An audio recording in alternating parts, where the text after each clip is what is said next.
Hello folks, my name is Mark and this is Why I Hate the World. How you guys doing?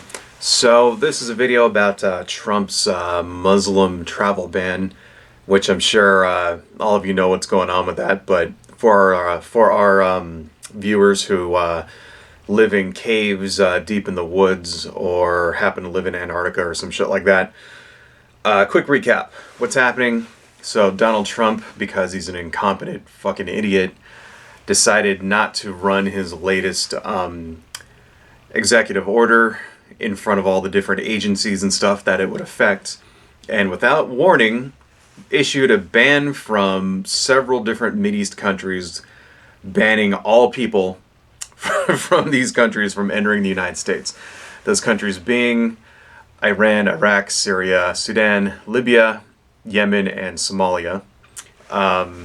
Noticeably telling is missing from this list are the countries in which like actual terrorists have actually come from and perpetrated acts of terror in the United States, including Saudi Arabia, Egypt, Pakistan, and Afghanistan. And it's funny because of the countries that they did restrict travel from, there's been no terrorists in the United States. And the ones that they didn't, that's where all the terrorists come from. In particular, Saudi Arabia. I mean, if you remember 9/11, that's where the majority of the 9/11 hijackers came from, was Saudi Arabia. But he didn't put them on the list, most likely because they're an ally and it would piss off the government of Saudi Arabia. And also it just happens to be lots of Trump business interests in these countries. Ridiculous. This order also permanently prevents any Syrian refugees from entering the United States indefinitely. So you remember that debate we were having a few years ago about how many refugees the United States should take, and how Obama said we'll take 10,000 or something like that, and it was the lowest number of any Western country. Well, now we're taking 0. All right. So think about that for a minute. So now, one thing that you'll be hearing from people like defenders of this thing is that they'll say well, the actual wording of the executive order means that it's not a religious test. It's actually a travel ban from people and from those countries, and this is the extreme vetting of which Trump was talking about. That's technically true, but it's also very misleading. I mean, it's first, number one, there's a story out about how he went to Rudy Giuliani in order to see how he could legally craft this so that it effectively bans all the Muslims, and it wouldn't be, because apparently Trump knew that this was going to be illegal. So he went to Rudy Giuliani and he said, how can I do this so that it's legal, basically? And then Giuliani kind of went back and said, okay, well, we can't ban all Muslims, but we can do it on the basis of safety. And then that's how they crafted this. So the intent of this executive order is to ban Muslims. All right, make no mistake. Secondly, they've already said that, they're going to let Christians in from these countries and not the Muslims. They've already, I'll put the link to that in the thing. They've already said that, Christian travelers from these countries are going to get priority. So don't let them tell you that it's not about, religion, because it fucking is. So this order came without warning on Friday. He didn't talk to any of the agencies that were going to be affected, like the Department of Justice or, immigration or Homeland Security or anything like that. He just did it, right? And it's caused utter chaos at airports worldwide. Something in the area of 100 people have been detained trying to get into the country, right? The Department of Justice is not letting these detainees see their lawyers. So people people were detained at the airport. They called a lawyer to see if they can get into the fucking country, and then now they're not letting them see their lawyers. So now we're seeing all these, there's stories and pictures out there about how lawyers are setting up inside of airport restaurants and shit, trying to get their, people through the system so that they can get into the country. I mean, apparently it's fucking ridiculous.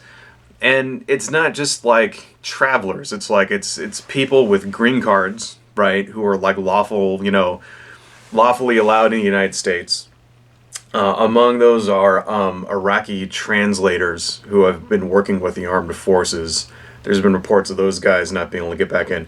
And even lawful American citizens are being detained. So apparently, like, one of those citizens, there's a story out there, was a 5-year-old kid whose mother is Iranian, and the kid is a citizen. He's a citizen of the United States, and he was 5 years old, 5-year-old boy, was detained, was handcuffed and detained for 4 hours at Dulles International Airport. Why the fuck is a kid being detained, right?